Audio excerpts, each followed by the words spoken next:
everyone, my name is Kim McKee. Currently, I'm an assistant professor in the Department of Liberal Studies at Grand Valley State University. I'm also the assistant director of KAAN, the Korean American Adoptee Adoptive Family Network, and I also serve on the advisory council for KAAN. I was adopted from South Korea in 1984. I was actually adopted at 5 months old. I was born in Seoul, and so when I came over in August of 1984, I traveled from Seoul to JFK, and then from JFK, where my parents met me, they took me back up to Western New York, Rochester, New York, and I spent the majority of my life from 5 months to the age of 18 living in the suburbs of Rochester, which was fairly normal, I guess, because they were living in the suburbs of sort of a medium-sized city. I think when I consider sort of my younger self and what I was like overall growing up, I always had a deep interest in learning more about Korea to a certain extent. So a lot of my time spent probably from, grades second and on, I spent a lot of time reading.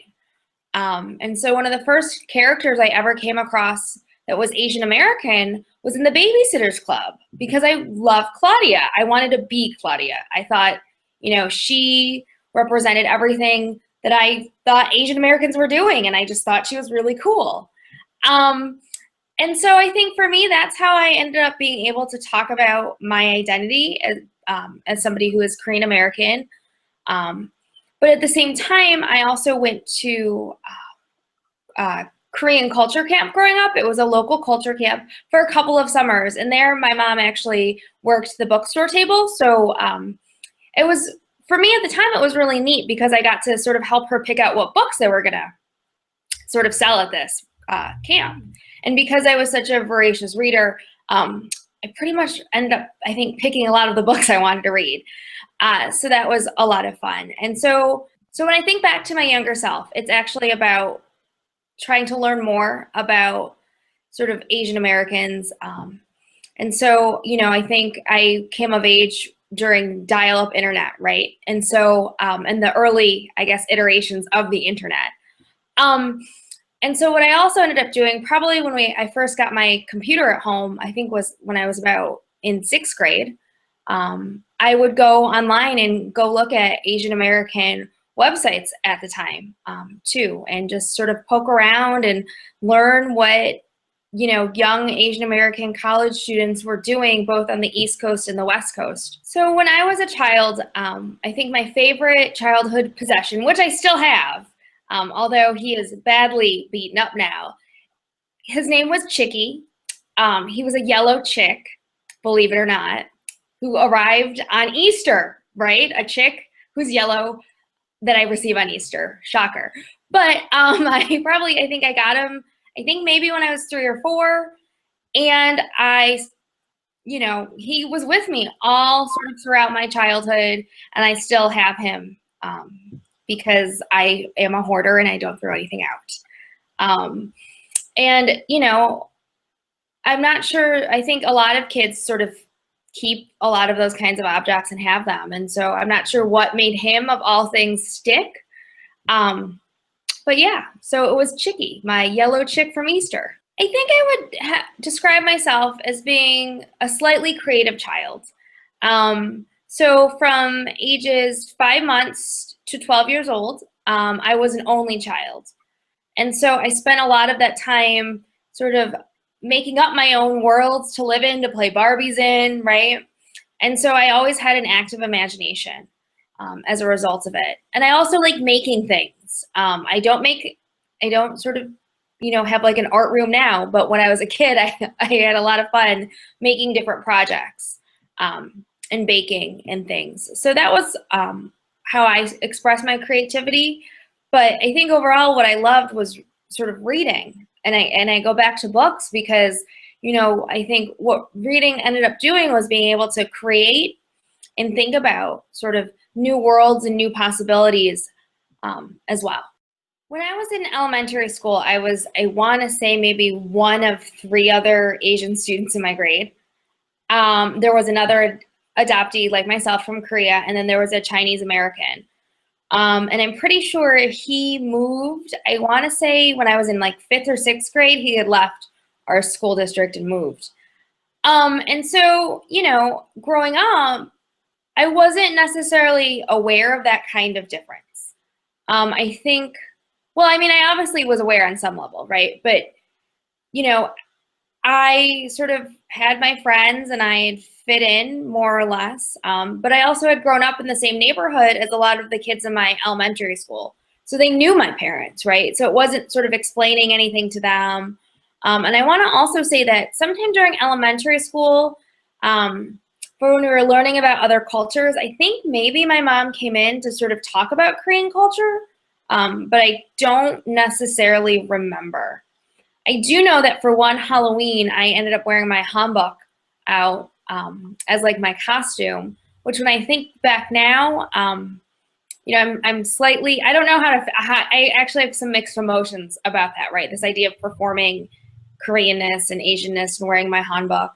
But I think at the time it was a way for me at the time to sort of assert my identity and being Korean. And then in middle school was interesting. And I think I was, again, one of maybe a handful of Asian students. I'm sure we had other students of color. In my little friend circle, I'm 99% sure I was the only person of color. And in 8th grade, actually, I was called a chink. I have a distinct memory of this. And so when I was watching Fresh Off the Boat when it premiered, and, you know, the cafeteria scene where young Eddie is being called a chink, you know, I remember the first time, right? It was 8th grade. I remember the 2 boys. I don't remember their names, but I remember it was 2 boys who were friends. And they called me a chink, and I started crying because that was what you do, right? You cry and you're like, why would you do this? This is so absurd. But I think what was the most fascinating out of this entire interaction was when the vice principal, it was myself, the vice principal, and these 2 young boys. And the vice principal sort of was like, well, how would you feel if I called you all of these ethnic slurs for white people?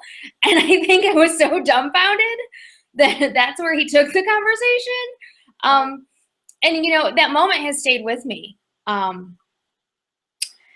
you know, I also, though, remember there are all other kinds of microaggressions. Well, at least in knowing and having that language, right? I recognize them being microaggressions from when I was younger. But, you know, in terms of slurs, that was the first one that I really remember. And then in high school, it was slightly more diverse. I had switched school districts. There were a few more adoptees in my class. There were more Black kids and Latino kids, as well as, but high school was interesting because that's when I started becoming more politicized as being Asian American. So, you know, I previously mentioned, right, that growing up, I grew up sort of in the age of AOL, right? So I think maybe it was either on like Asian Avenue or modelminority.com or one of those websites. I saw a call for papers for this anthology, which ended up being Yellow Girls. And I wrote a piece about being adopted and what it was like as an Asian American, and submitted it. It got accepted. Didn't tell my parents that I did any of those things. It was one of those things I don't know when I was going to tell my parents, but I do know I told my parents when the box of materials from the publisher came to our house, right? Of sort of like promotional stuff, a couple copies of the book and everything. And, you know, I had always sort of kept talking about that kind of stuff private. And I think what allowed me to be so vulnerable, I think, and honest at that age, because I was probably 15 or 16 when I wrote it, was because I was 15 or 16. I wasn't thinking about, oh crap, it's going to be in print for the rest of my life. People can always go back to see how 15, 16-year-old you thought about yourself. So I think because of that naivete, I was able to not only be vulnerable, but also courageous to do something like that. So that was going on. I think it was my junior or senior year of high school. The Abercrombie and Fitch T-shirt scandal happened with the racist sort of anti-Asian shirts, like two wongs can make it white, big Buddha bash. And I think for me, and one of the awkward moments that I've always kept with was when somebody that I was friends with at the time had referenced that he wanted to get one of those shirts. And I was utterly perplexed and baffled and felt really awkward. And so did the other people that we were with, because I think many of them were just like, you know, she's Asian, right? And, you know, between sort of just that incident and sort of my interest in learning more about Asian American history in general, as well as sort of writing this piece for Yellow Girls, I think it really shaped who I am today and why I do what I do in terms of my interest in Asian American studies. I think it's so important. I ended up teaching myself a lot actually in high school and reading a lot about the Korean and Vietnam Wars. And so, you know, I think without sort of all of these things happening at that period of time in my life, I'm not sure if I would have ended up at the same place that I am now. You know, and so as much as it was hurtful at the time to hear somebody, oh, I want one of those shirts, or as much as it hurt being called a chink, I think it just made me a lot more aware. But I also think what helped was the fact that my parents were able to have those kinds of conversations with me.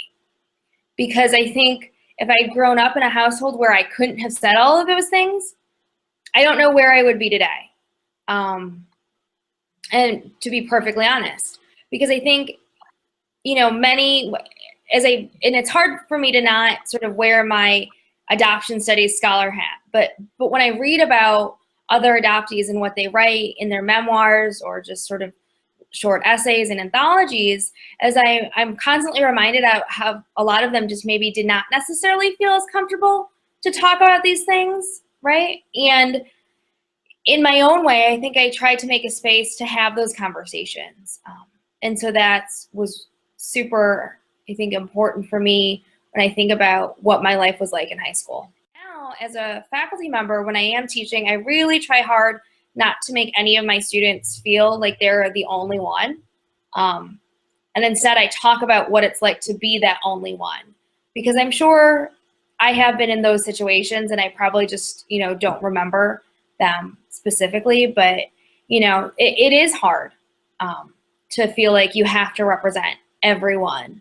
And also remembering too, for a lot of folks, you may be the only person of color in your community. And so as a result, their understandings of sort of Asianness or Blackness or Latino-ness may be coming from an adoptee, right? Which is really skewed when you actually think about it, because while you are people of color, right, you're also growing up in predominantly culturally white environments. And that's something that we tend to forget. But we also need to remember that when adoptees sort of leave their home communities and go off to college or into the workplace, that, you know, we are only being seen for sort of our most outward visible identities, which tend to be race. So I think that's where you're going to start seeing more folks being asked to speak on behalf of themselves. When I was a child, one of the things that I was afraid of, that I still actually am afraid of today, are heights. I am petrified of heights, but at the same time, I will go on the biggest, baddest roller coaster you can imagine. So I don't necessarily like to climb up on the roller coaster. I like everything else. However, to get me to go on a Ferris wheel with you, it either has to be one of my younger siblings who wants to go, or there needs to be some bribery, because I am petrified of Ferris wheels. Even now, just thinking about it, it just gives me the shivers. When I felt afraid growing up, I think I really just turned to myself. Well, and I say that because, you know, when I start thinking about the things that I, you know, was just mentioning about what I was afraid of, like when I'm afraid of heights, no one really can do much for you when you're afraid of heights. You know, I think for me, it was sort of just focusing maybe, I guess, too, on the people that I was with, right? But there wasn't, again, much you can do. If you're in a Ferris wheel, you're on the Ferris wheel. You can't go anywhere. But I think overall, when I felt scared when I was growing up, because I was an only child for so long, I would turn to my parents. So I actually had developed close relationships with both of my parents growing up because, you know, we would go on vacation together, right? I was the only one. There weren't other people around, right? So I think when I did feel scared, I ended up talking to them a lot more than I think most kids do, because of just sort of the circumstances I was in, at least through my sort of early childhood, you know, K through 12 or K through 6th grade.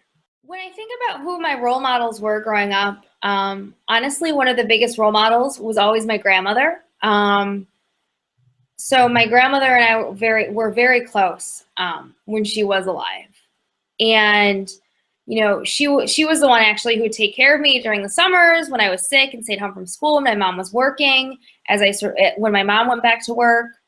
And so my grandmother and I developed quite a close relationship, and I always just admired her strength and her perseverance. I actually had never met my grandfather, her husband, because he had passed early on when my grandmother was still raising my mom and my 2 aunts. And so as a result of that, I have to give my grandmother a lot of credit for sort of raising kids on her own. And she didn't remarry, right? And so in many ways, she was something that you don't necessarily see as much anymore, right? When you think about sort of being able to sort of just do all of these things on your own with very little support network. And so I greatly admired that. And so, you know, I think between watching sort of my grandmother do what she was doing, and sort of just, I don't know, being just really, I think, there for me a lot growing up, as well as sort of reading, I think that sort of got me to where I am today. I've tried learning Korean a few times, all very unsuccessfully. I think the last time was the closest time the Korean language has actually stuck for me. So, you know, the way I was introduced through language is like most of us, right? Middle school. And my choices were Spanish, French, and German. And I thought Spanish would be really useful. But I've never really traveled to a predominantly Spanish-speaking country. So I took Spanish all through middle school and high school, and it exists, it's there, you know, and actually when I'm in Korea sometimes and I'm fumbling for a word, the Spanish word always comes up. Never the Korean, it's the Spanish word. And I was just having a conversation with some folks this past weekend about that. And they were also talking about how when they're trying to speak a foreign language, the other foreign language that they know pops up and not the actual word that they need. So when I was in college, actually, I took a semester of Korean, and that was really hard. I was in a class with a lot of 1.5 or second generation Koreans. The other person who was there, who was Korean, but she was an adoptee, was majoring in Japanese. So she was coming in with all of this knowledge. She was like taking Korean for fun, right? But, you know, I was in, you know, intro Korean at the 100 level, not really knowing anything, and felt really overwhelmed. And it also just confirmed to me that I do not have an ear for languages at all. And then, and so I sort of dropped it. I did my semester. I think I got a B-. I was so happy I got my B-, and I was like, okay, you know, I'm going to just set this aside. I had contemplated actually studying abroad in Korea while in college. I actually didn't end up doing that for a variety of reasons, but, you know, there were reasons that were right for me at the time. And so I didn't actually take Korean back up again until I was getting my PhD. To fulfill my language requirement. I figured, hey, I'm doing research on Korean adoption. It would make sense if my language was Korean. And so I actually started off doing the independent study sort of on your own Korean language class that my university offered because it fit better within my schedule. And so I did that. I also applied while I was doing that for the State Department does the Critical Language Scholarship Program. And I was awarded that, and I went and I lived in Korea for a summer. And where, you know, I lived with a host family and I had friends, some of which I'm still friends with today. and learn Korean intensively. And so that was great. You know, I was learning more. I felt more comfortable sort of negotiating, sort of being an adoptee in Korea, you know, because my language ability was improving. But when I came back, you know, I was getting my PhD. I needed to write. I needed to defend. I needed to go on the job market. You know, all of these things, right? And so I had brought books back, and I've moved these books each time I move somewhere, but I haven't really had the time to necessarily sit down and continue learning Korean. I am reunited with my biological family, so I think, yes, learning more Korean would be useful. Especially because most of my Korean is very much, it's informal Korean, right? That you use with people your age or younger, not sort of the more formal Korean you use with those who are older than you. And so that's sort of hard, but my family understands. And they, you know, some of them speak English, so it works out. If not, we all rely on our translation apps. Some of these translations are better than others. And so, you know, it would be nice if I did learn Korean, but I think for the time being, it's sort of there in the back of my mind. When I try to make time to watch Korean dramas to at least help with my listening comprehension, or that's what I say to justify watching Korean dramas, right? But I think for me, what's hard about watching Korean dramas is carving out the space to then wanting to binge watch the Korean drama, because I cannot just stop after one. They do these great sort of teasers for the next episode, and so then I'm hooked, and then it's 3 in the morning, and well, you know, it's not really productive the next day. So I think, you know, the short of it is, you know, I know a little bit of Korean. I wish I knew more, and hopefully hopefully there'll be some time in the future for me to actually sit down and practice and learn. My advice to my younger self would probably be try and remember to be yourself. I think so often now, especially with technology, people are very caught up in trying to be other people, right?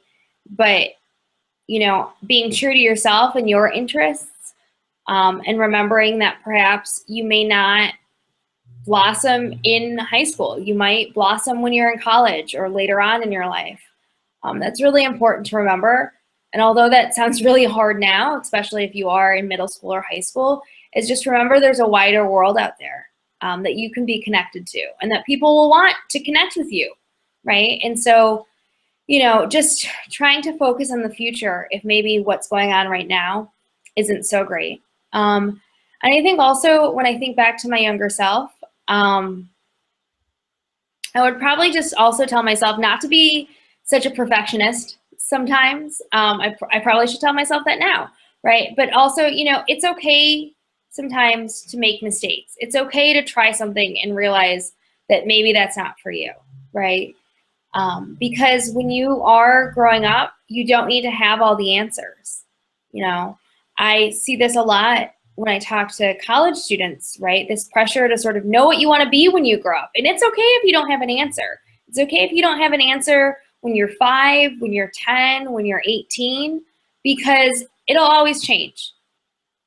And so if you recognize that it'll always change, I think that puts you in a better position than somebody who's so focused and having one thing, because sometimes those things don't work out. So just remembering, you know, that life moves on and everything happens for a reason is really important too.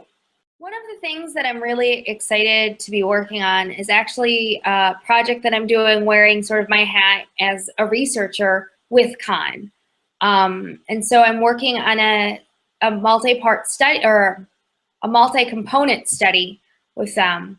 And so I will be conducting oral histories with KAAN stakeholders and members of sort of KAAN's executive board folks, right? So thinking about our executive director, as well as the advisory council, and then long-term KAAN attendees, adoptive parents, and adult adoptees, and KAAN's founders, to really get an oral history collection going of their experiences. And then as part of that, I'm also conducting surveys, online surveys, if you are an adoptive parent of Korean adoptees, or if you're an adult Korean adoptee. I've been working on sort of this survey project, trying to get their voices as well. So it's, for me, what's exciting is because I want to look at the ways in which and whether or not, right, what is the impact of organizations like KAAN?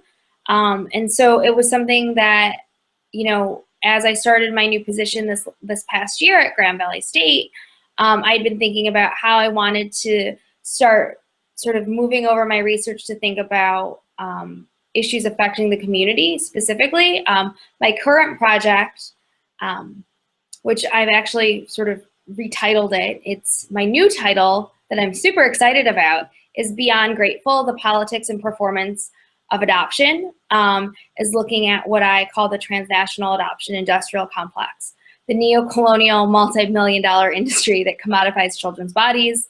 And in that project, I also look at adult adoptee voices. And there I also conducted oral histories, but I also look at literature as well as adoptees' online activism. And so for me, in many ways, these two projects actually speak together, right? Because one's sort of more about that broad macro level, and this study that I'm doing with KAAN is about sort of the more specific things to this particular adoptive family community. So I'm really excited about that. And it also allows me to bridge sort of my professional interests with also my service interests. You know, and then I've been working on this other sort of piece of research out there in the world. And I've been looking at Woody Allen and Soon-Yi Previn, which has been very interesting, very tawdry, very depressing at times. And so, you know, I'm really interested in thinking about how female Asian adoptee bodies are racialized and sexualized in very particular ways. And so the first way that I'm looking at it is through the lens of sort of Soon-Yi Previn and the scandal from '92, and how Soon-Yi was depicted in the media by both sort of the Mia Farrow folks as well as thinking about the Woody Allen folks and how she was framed with that. But then also thinking about what is the long-term impact of Soon-Yi on Asian American women as well. So those are sort of my big three intellectual projects that I'm working on. I also just finished my first year on the tenure track at Grand Valley. So I'm really excited because, you know, my first year's done, and I think people had asked me sort of, how do I feel? And I feel excited. And so that's really, really nice too, is just thinking about sort of where my research is going to take me and how my research aligns with my own personal interests and goals, especially related to adoption. Well, I really appreciate you taking the time to listen to what I have to say about what I would say to my younger self. I think sometimes we don't spend a lot of time thinking about the advice we'd give to our younger selves. And so for me, it's been a pleasure to think about what maybe, you know, I would hope would say the same about me, but also maybe what I would change. But, you know, I think, you know, looking ahead, what's so important to me is always mentoring and forming community. I'm really excited that KAAN partnered up with both the Anya Project and Lost Daughters to do this series. I think it's so important that we document the voices of both adoptees and fostered youth, well, adult adoptees and adult fosterees, to talk about what they wish that they knew growing up. And so thank you again for watching.